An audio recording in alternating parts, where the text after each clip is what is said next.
Offensively, I thought Gino threw the ball very well today. I was pretty pleased with the pass protection. That was good. Took a look at Cole Bowers, and with the first group as a guard today. You may want to ask about that in a minute. And there were some very nice balls caught. Stedman Bailey's just playing lights out. And we've got some guys in green shirts, red shirts. Better pick it up because there's going to be some guys like Stedman Bailey maybe take some jobs. That's good to see. That's what competition's about. So I was pleased with the offense. Defensively today, Brandon Hogan had a tremendous pick.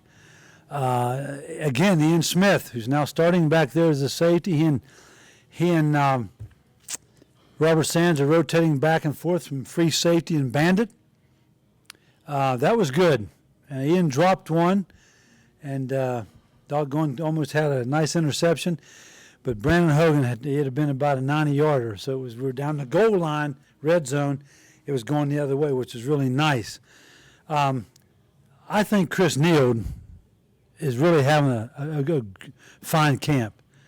And you all say, well, Saturday he didn't play him. I know that's a couple of days ago. We didn't because we know what he can do. What a wrecking crew today. Now, I was real pleased with the offense when we first started in short yardage. We put our big backs in there. Let me tell you, Clark and Sean Austin, Ryan Clark and Sean, they hit it. And then we went to goal line, did some other stuff, and the defense squared it up, came on like gangbusters. So it was a real good day from a coach's perspective. Worked hard on kickoff in full pads today. I know our fans will be anxious to hear that. Quentin Spain is in town. He's big. He's as tall as Tony Caridi, but just outweighs him just a little. He's a big, big man. Quentin Spain had a jersey on today, and that was it, and shorts, and looked like he was in full gear just because he's a big, big man, and he's a nice lad. So we're glad he's here. Eligibility Center, that's all been worked out. He's in. Today we had a defection. We've got a young man fighting a little homesickness right now, and that's what it is. He's talking to some of our older players, and it's Jeremy Johnson. He's a long way from home, and we're trying to nurture him through this. Hopefully, someone said there was something posted. I don't, Mickey, you Facebook? I don't. So don't put anything into what it is. I'll let you know in a day or two what's going on. We don't need to sensationalize anything.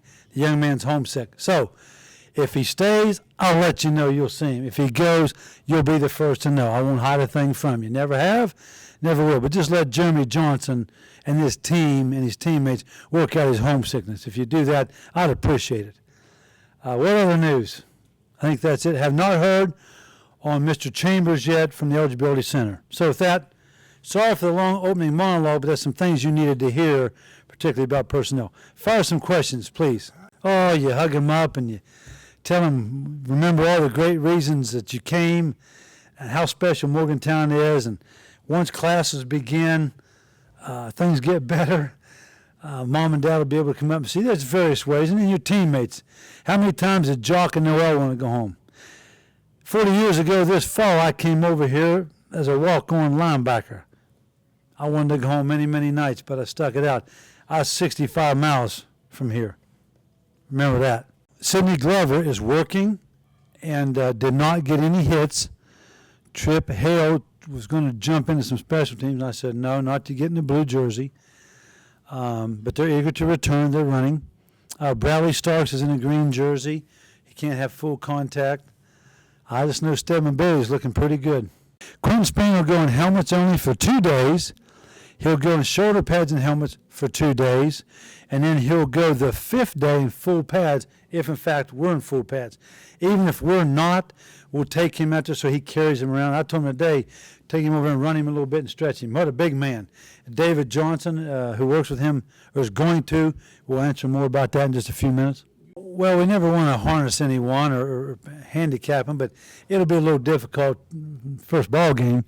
Maybe by, mid-season strength or Big East or whatever David thinks. If we think he's coming along, we'll put him in there. He's just a young, wet behind the ears youngster, but he's a big man. Cole Bowers jumped up there today. Coach Johnson can tell you, had him up there at the ones a little bit. Competition breeds success. Competition's a wonderful thing. And Cole's got, he received some snaps of the ones today, so that's neat. A little bit. If you're not familiar with what Greg Hunter just said, you're not allowed any more than a two-man wedge now. Two guys can get side by side. Like the pros all get 4 or 5 and grab hands. That's dangerous. And then there's going to be a headhunter, a wedge buster. And that's not very good either. That's not healthy for you. So now it's a two-man. The third and fourth men can, as the third man gets there, he must stay more than 2 yards away, 2 to 3 yards. We told him 3, don't make it close.